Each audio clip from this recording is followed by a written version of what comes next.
So if you want to change your life, my friends, you got to change your physiology and you got to change your focus. By the way, how fast can you change that stuff? How fast, my friends? How fast? How fast? Come on. In a heartbeat, once you rechange your conditioning. That's all you got to do. And you can do it fast. What in your life today, if you wanted to be, could you feel proud about right now? If you wanted to feel proud, if you didn't feel like, I shouldn't be proud, if you wanted to feel proud, what could you be proud of in your life today? Your children, your health, your body. Is there a problem you faced? Instead of running from it, you finally stepped up and handled it? What could you feel proud of in your life today? If you wanted to feel proud. And when you think about this thing you're proud of, what about that makes you feel proud? What do you focus on that makes you feel proud? How do you breathe when you really start to feel proud? What's the kind of look on your face that starts to happen when you let yourself feel proud? Think of another area of life. Think of an area of life that you're grateful for. Or, I'm not grateful. If you wanted to be grateful, what's an area you could feel grateful for? What could you feel grateful for if you really wanted to feel grateful? How many can think of something you can feel grateful for? And what about that are you grateful for? What do you focus on that makes you feel grateful? How does it feel when you're really, truly feeling filled with gratitude? Here's one.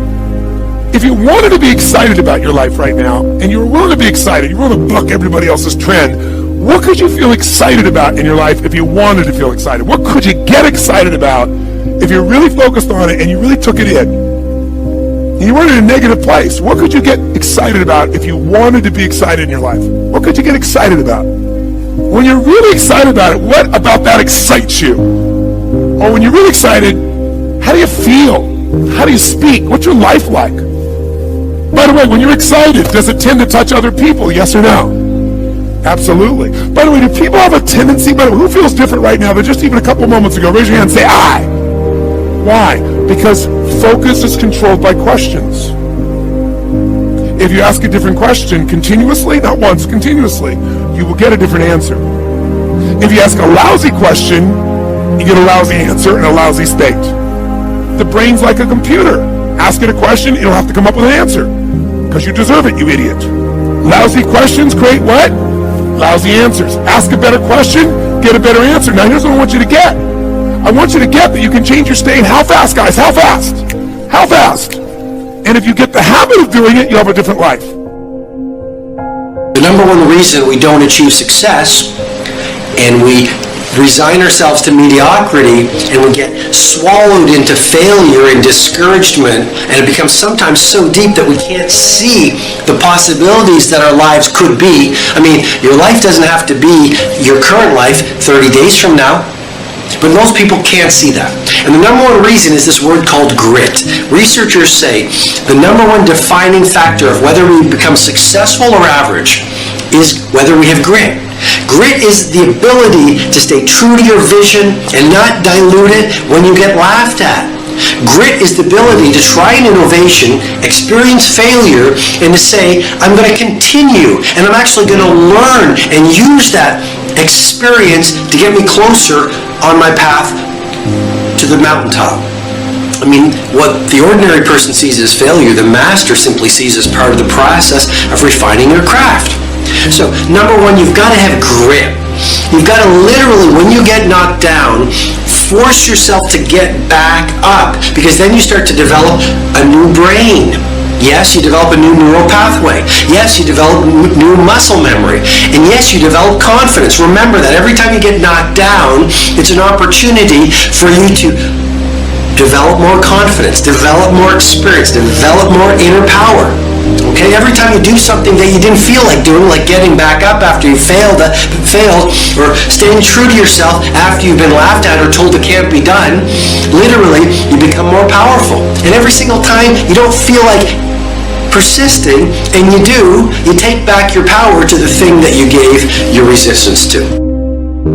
Every time I made a mistake, they became painful mistakes, but with time, I realized that reflecting on those mistakes would give me gems. What I would do is I'd say, why did I make that mistake? And I would learn from that mistake. And I'd write down a rule. So what was helpful for me is I put that rule, I wrote these principles down. Those principles that I wrote down, I then put into algorithms, in other words, equations. And what I learned by being able to do that is if I took my decision criteria, those principles, and then I tested them back through time, I gained a perspective that was fantastic. I could test them in back 100 years. I could test them in different countries, and I would learn how those rules worked. And by putting all those rules together, and then having these algorithms, the computer could replicate my thinking, but it could actually think better than I could, because what it would do is it could process more information, it could process it faster, and it could process it less emotionally. So it was like having a GPS that was next to me while I was also making my decisions, like you're driving in a car and you have both operating.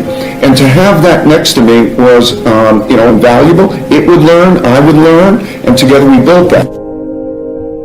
People are always like, oh, you're such a risk taker. I'm like, I hate risk, man. I'm terrified. And literally, it is terrifying, taking that first step.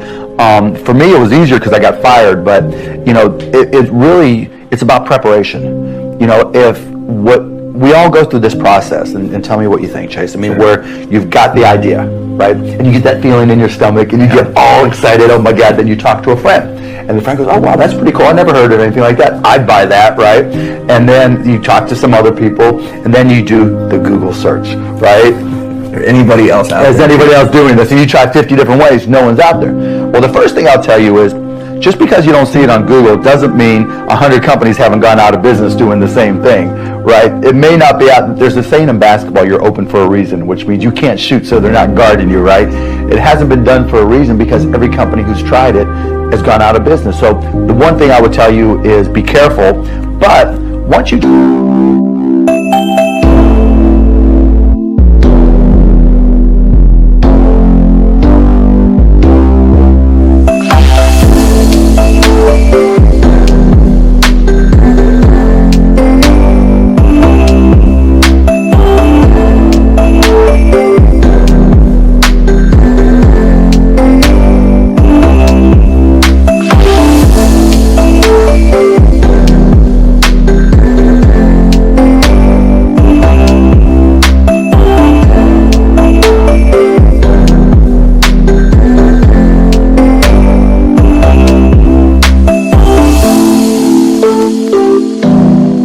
past that stage, then what I always tell people is, one, is it's something you love to do, right? That's so true, because it's going to get hard. Like, just if you're really hard. It's going to get hard, and if you don't love what you're doing, then it's like that. When shit gets hard, that's when you're going to like, oh man, I'm going to throw in the towel. Right, because you don't know, right, and you don't have a sense for it. And I'm a real believer that each and every one of us has something we're good at, right?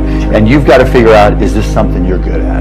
I've always been good at selling. I found out I wasn't into computers when I was a kid. Then I found out when I started to teach myself how to code, I was like, oh, I like this, right? And I would sit there writing software, and I think, okay, I've been working 2 hours, I better get something to eat, and it's been 24 hours, It's just like, what the 24 hours? I mean, okay. That's how you're included. And it's not just what you care about. It's not just passion, because the circles are overlapping passion and aptitude, right? You want to be good at something. Just because you love basketball doesn't mean I'm going to be any good at it, right? Yeah, sure. I mean, you can have fun at it, but if you're trying to make a business, a life, a living, then you should. Yeah, and I always say, don't follow your passion, follow your effort.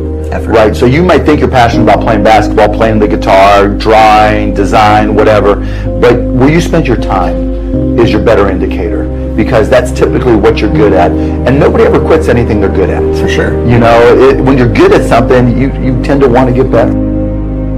How do you come with this idea actually? Sometimes they're pushing the human limit. You are always pushing the human limit. Why? Well, I think about what technology solution is necessary in order to achieve the particular goal, and then try to make as much progress in that direction as possible. I think being a multi-planet species and being out there among the stars is important for the long-term survival of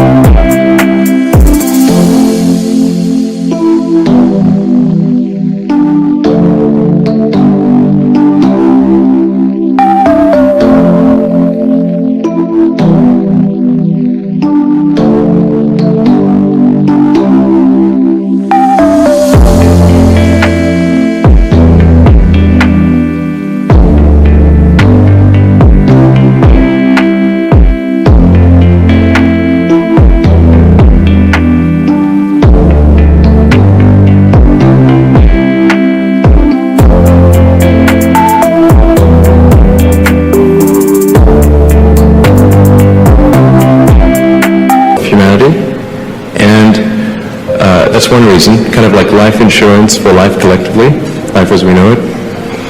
But then the part that I find personally most motivating is that it creates a sense of adventure, and it makes people excited about the future.